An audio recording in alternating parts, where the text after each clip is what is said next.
नमस्कार दोस्तों, मैं निशांत गुलियानी आपका स्वागत करता हूँ अपनी आज की दूसरी क्लास में। जैसा कि मैंने आपको पहली क्लास में बताया था कि हमारे नवग्रह होते हैं, वह 12 राशियाँ होती हैं। आशा करता हूँ ये आपको समझ आ गया होगा। आज हम आपको लेके चलते हैं अपनी दूसरी क्लास में। दूसरी क्लास की अगर हम बात करें तो 12 भाव में किस किस चीज़ से हम देखेंगे, 12 भाव को किस किस चीज़ से देखा जाएगा उसकी हम बात करेंगे। आप ऐसे समझिए कि जैसे हर चीज का कोई ना कोई रिप्रेजेंटेटिव होता है। आप बाजार में जाते हैं, कोई भी ब्रांड से आप कपड़े खरीदते हैं तो हर ब्रांड का कोई ना कोई रिप्रेजेंटेटिव है। आप देखते हैं ऐड, किसी को शाहरुख खान कर रहा है, किसी को अक्षय कुमार कर रहा है, किसी को अनिल कपूर कर रहा है, किसी को अमिताभ बच्चन कर रहा है। तो ये सब उस ब्रांड के रिप्रेजेंटेटिव है, जिससे हमें याद रहता है कि इस ब्रांड का जो रिप्रेजेंटेटिव है, जो ऐड करता है, वो सलमान खान करता है। कोको कोला मान लीजिए आप, coca cola ad Salman Khan करता है। उसी प्रकार से हमारी कुंडली में ये 12 जो भाव हैं, हर चीज का कोई ना कोई रिप्रेजेंटेटिव है। जैसे मैं आपको बताता हूँ, ये जो आप पहला भाव देख रहे हैं, फर्स्ट भाव, ये होता है लगन भाव। इसको हम तनु भाव भी कहते हैं। तनु मतलब हमारा तन। तो अगर आप किसी की कुंडली का एनालिसिस कर रहे हैं, किसी की कुंडली का विश्लेषण कर रहे हैं, तो जो पहला भाव है वो तनु भाव होता है। इससे हम क्या करते हैं, जातक की पर्सनैलिटी, जातक का बिहेवियर,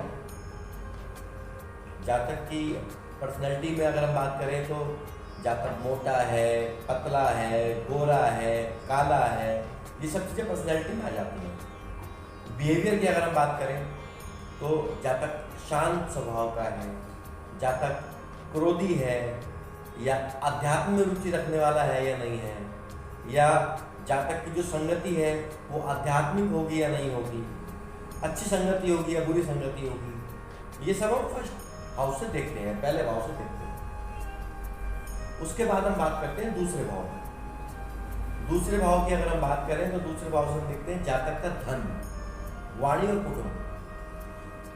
जातक के पास कितना धन होगा, कितनी संपत्ति होगी, उसका वे ऑफ टॉकिंग कैसा होगा, मधुर शैली का होगा, आक्रामक शैली का होगा, या कुटुंब कैसा होगा, उसका परिवार कैसा होगा। आप ऐसे मान के चले कि फर्स्ट हाउस में आपका जन्म हुआ, जन्म होने के बाद में देखिए कुटुंब भाव कि उसका कुटुंब कैसा होगा। ठीक है जी। जो तीसरा नंबर आप देख रहे हैं, जहाँ 3 नंबर लिखा हुआ है, यहाँ से हम देखते हैं छोटे भाई बहन। जातक के छोटे भाई बहन होंगे या नहीं होंगे, होंगे तो कैसे होंगे। उसके बाद हम इसको देखते हैं पराक्रम भाव, जातक कितना पराक्रमी होगा। ठीक है, समाज में किस प्रकार से अपने आप को रिप्रेजेंट करेगा, ये हम तीसरे भाव से देखते हैं। चौथे भाव की अगर हम बात करें तो फोर्थ हाउस जो होता है वो माता का स्थान होता है, सुख का स्थान होता है। माता सुख, पारिवारिक सुख, घर में उसको किस प्रकार से सुख मिलेगा, क्या उसकी लग्जरी लाइफ होगी, घोड़ा, वाहन, मोटरसाइकिल, तो ये सब चीजें हम फोर्थ हाउस से देखते हैं। अब हम बात करेंगे पंचम भाव की। फिफ्थ हाउस जो आप देख रहे हैं, पंचम भाव से देखा जाता है संतान। जातक की संतान कैसी होगी। पंचम भाव से देखा जाता है पढ़ाई, जातक की एजुकेशन कैसी होगी। तो आप लिख लीजिए, जो भी मैं आपको बता रहा हूँ ये सब आप लिख लीजिए, नहीं तो आप भूल जाएंगे। फोर्थ हाउस से माता का भाव, सुख का भाव देखा जाता है। पंचम भाव एजुकेशन का भाव और संतान का भाव होता है। छठे भाव की अगर हम बात करें तो जो हमारा 6th हाउस होता है उसे हम कहते हैं ऋतु स्थान, अर्थात रोग स्थान, कि जातक रोगी होगा या नहीं होगा। ऋण, जातक कर्जे में रहेगा या नहीं रहेगा। दुर्घटना, आकस्मिक दुर्घटना जो होती है वो हम छठे भाव से देखते हैं। ठीक है, तो छठे भाव से क्या देखते हैं, रोग, ऋण, दुर्घटना व मुकदमा। ठीक है जी। सेवंथ हाउस की अगर हम बात करें तो सेवंथ हाउस होता है जया भाव। जया भाव से आप ऐसे समझिए कि दाम्पत्य जीवन। अगर आप किसी पुरुष की कुंडली एनालाइज कर रहे हैं तो ये उसकी वाइफ का भाव है। अगर आप किसी महिला की कुंडली देख रहे हैं तो ये उसके पति का भाव है। तो सेवंथ हाउस से हम दाम्पत्य जीवन देखते हैं, पार्टनरशिप देखते हैं व डेली वेजेस देखते हैं। डेली वेजेस मतलब रोजमर्रा के खर्चे। अब हम बात करते हैं अष्टम भाव की। अष्टम भाव अच्छा भाव नहीं कहा जाता है, इसे हम मृत्यु स्थान भी कह सकते हैं या आयु भाव भी कह सकते हैं। साथ ही साथ अगर हम बात करें तो आर्थिक संकट, जो आप डेली बेसिस पे आपको संकट आते हैं, परेशानियां आती हैं, दुख आते हैं, ये हम 8वें भाव से देखते हैं। तो 8वें भाव से हम देखते हैं मृत्यु स्थान, डेली संकट व आर्थिक लाभ। आर्थिक लाभ के साथ साथ हम देखते हैं इसको रहस्यमय पढ़ाई। जो एक कुछ एजुकेशन ऐसी होती है जो रहस्यमय होती है, या हम उसको जैसे आप एस्ट्रोलॉजी ले लीजिए, या आप एस्ट्रोलॉजी के साथ आप जो लोग बीटेक एमटेक करते हैं वो ले सकते हैं। ठीक है। 9वें भाव की अगर हम बात करें तो ये हमारा भाग्य भाव होता है। हमारा भाग्य कैसा होगा, साथ ही साथ ये हमारा पिता का घर भी होता है। जैसे चौथा स्थान माता का होता है, 5वां स्थान हमारे पुत्र का है या पुत्री का है। इसी प्रकार से 9th हाउस हमारे पिता का है। 10th हाउस की अगर हम बात करें, इसे हम बोलते हैं कर्म स्थान। जातक व्यापार करेगा, जातक नौकरी करेगा, ये हम इससे देखते हैं। अगर जातक का कर्म अच्छा होगा तो जातक का लाइफस्टाइल भी अच्छा होगा। भाई जातक अगर अच्छे पैसे कमाएगा, अच्छा प्रोफेशन करेगा, तो जाहिर सी बात है प्रोफेशन के अनुसार ही उसकी सारी लाइफस्टाइल होगा। उसका रहन सहन भी अच्छा होगा, उसकी पर्सनैलिटी भी और अच्छे से डेवलप होगी, उसका आसपास का जो फ्रेंड सर्कल है वो भी अच्छा बनेगा। भाई जातक अगर खराब प्रोफेशन में है तो उसका प्रोफेशन खराब है तो उसका लाइफस्टाइल भी खराब होगा, उसका फ्रेंड सर्कल भी खराब होगा।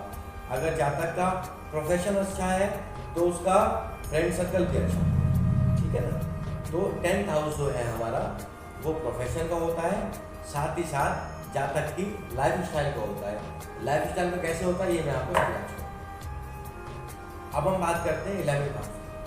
प्रोफेशन के बाद आता है इनकम। तो 11th हाउस जो है वो हमारा इनकम का होता है। इनकम के साथ साथ बड़े भाई बहन का होता है। बड़े भाई बहन के साथ साथ हम इससे छोटे रोग ऋण देखते हैं। छोटे रोग की अगर हम बात करें तो डेली बेसिस पे जो रोग आते हैं, जैसे जुकाम हुआ, जुकाम के बाद खांसी हो गई, तो खांसी के बाद हमारे बदन दर्द हो गया, तो ये छोटे रोग में होता है। ये हम 11th हाउस है। ठीक है।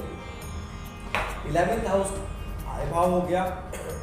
आय भाव के बाद की अगर हम बात करें तो ये 12th हाउस जो आप देख रहे हैं, 12वां घर हमारा होता है खर्च भाव। भाई पहले हम काम धंधा करेंगे, काम धंधा करने के बाद स्वाभाविक सी बात है कुछ इनकम करेंगे। जब हमारे पास इनकम आएगी तो हम खर्च करेंगे। तो 12th हाउस से हम खर्चा देखते हैं। खर्चे के साथ साथ इंटरनेशनल विदेश में सेटलमेंट देखते हैं कि क्या जातक, बहुत सारी कुंडली आती हैं कि क्या हमारा बच्चा विदेश जाएगा। बहुत सारे लोग विदेश जाते थे मगर वापस आ जाते हैं। इससे हम देखते हैं विदेश का सेटलमेंट। विदेश जाने के बाद क्या वो वहाँ पर सेटल हो पाएगा। तो 12th हाउस से खर्चा देखा जाता है, विदेश का सेटलमेंट देखा जाता है, वाह जेल योग भी इससे देखते हैं। किस जातक की कुंडली में जेल योग है या नहीं है वो हम 12th हाउस से देखते हैं। तो मैंने आपको 12 ग्रहों के बारे में बताया। अगर आप किसी की कुंडली को एनालिसिस करेंगे तो ये चीज़ें आपको ध्यान रखनी पड़ेगी कि हम फर्स्ट हाउस से क्या देखते हैं, सेकंड हाउस किसका होता है, थर्ड हाउस किसका होता है, 4th, 5th, 6th से लेके 12th हाउस तक किसका होता है। अगर आपको ये चीज़ें नहीं पता होंगी तो आप कहीं ना कहीं कुंडली को एनालाइज करने में स्किप हो जाएंगे, रह जाएंगे। तो ये बहुत ज़रूरी है, या लिख लीजिएगा। ठीक है जी। तो 12 भाव के बारे में मैंने आपको बता दिया। अगली वीडियो में मैं आपको बताऊंगा नक्षत्रों के बारे में। आशा करता हूँ जो मैंने आज आपको समझाया है वो आपको अच्छे से समझ आ गया होगा। अगर आपको किसी प्रकार का कुछ भी मुझसे प्रश्न पूछना है तो आप कमेंट पे मुझे मैसेज कर सकते हैं। मेरा चैनल लाइक और सब्सक्राइब करना ना भूलें। जल्द ही मिलते हैं अगली क्लास में। नमस्कार, जय हिंद।